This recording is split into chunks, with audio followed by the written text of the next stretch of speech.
وہ اس سے کہیں بہتر ہے جو تمہیں دیا ہے۔ حقیقت یہ ہے کہ اپنے تحفے سے تم ہی خوش ہوتے ہوگے۔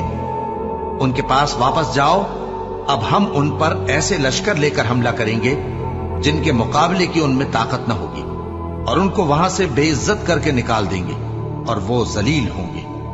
سلیمان نے کہا کہ اے دربار والو، کوئی تم میں ایسا ہے کہ قبل اس کے کہ وہ لوگ فرما بردار ہو کر ہمارے پاس آئیں، ملکہ کا تخت میرے پاس لے آئے؟ جنات میں سے ایک قوی ہیکل جن نے کہا کہ قبل اس کے کہ آپ اپنی جگہ سے اٹھیں میں اس کو آپ کے پاس لا حاضر کرتا ہوں، اور مجھے اس پر قدرت بھی حاصل ہے اور امانت دار بھی ہوں۔ ایک شخص جس کو کتاب الہی کا علم تھا کہنے لگا کہ میں آپ کی آنکھ کے جھپکنے سے پہلے پہلے اسے آپ کے پاس حاضر کیے دیتا ہوں۔ جب سلیمان نے تخت کو اپنے پاس رکھا ہوا دیکھا تو کہا کہ یہ میرے پروردگار کا فضل ہے تاکہ مجھے آزمائے کہ میں شکر کرتا ہوں یا کفران نعمت کرتا ہوں، اور جو شکر کرتا ہے تو اپنے ہی فائدے کے لیے شکر کرتا ہے، اور جو ناشکری کرتا ہے تو میرا پروردگار بے نیاز ہے، کرم کرنے والا ہے۔ سلیمان نے کہا کہ ملکہ کے امتحان عقل کے لیے اس کے تخت کی صورت بدل دو، دیکھیں کہ وہ سوج رکھتی ہے یا ان لوگوں میں سے ہے جو سوج نہیں رکھتے۔ پھر جب وہ آ پہنچی تو پوچھا گیا کہ کیا آپ کا تخت بھی اسی طرح کا ہے؟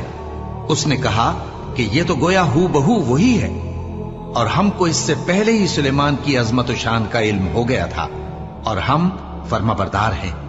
اور وہ جو اللہ کے سوا دوسروں کی پرستش کرتی تھی، سلیمان نے اس کو اس سے منع کیا کہ وہ کافروں میں سے تھی۔ اس کے بعد اس سے کہا گیا کہ محل میں چلیے۔ جب اس نے اس کے فرش کو دیکھا تو اسے پانی کا حوض سمجھا اور کپڑا اٹھا کر اپنی پنڈلیاں کھول دی۔ سلیمان نے کہا یہ ایسا محل ہے جس کے نیچے بھی شیشے جڑے ہوئے ہیں۔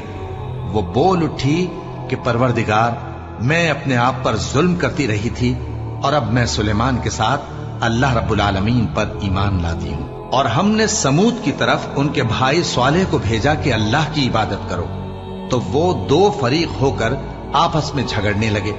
صالح نے کہا کہ اے قوم، تم بھلائی سے پہلے برائی کے لیے کیوں جلدی کرتے ہو، اور اللہ سے بخشش کیوں نہیں مانگتے تاکہ تم پر رحم کیا جائے؟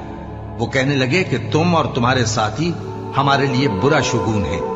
صالح نے کہا کہ تمہاری بدشگونی اللہ کے پاس ہے، بلکہ تم ایسے لوگ ہو جن کی آزمائش کی جاتی ہے۔ اور شہر میں 9 شخص تھے جو ملک میں فساد کیا کرتے تھے اور اصلاح سے کام نہیں لیتے تھے۔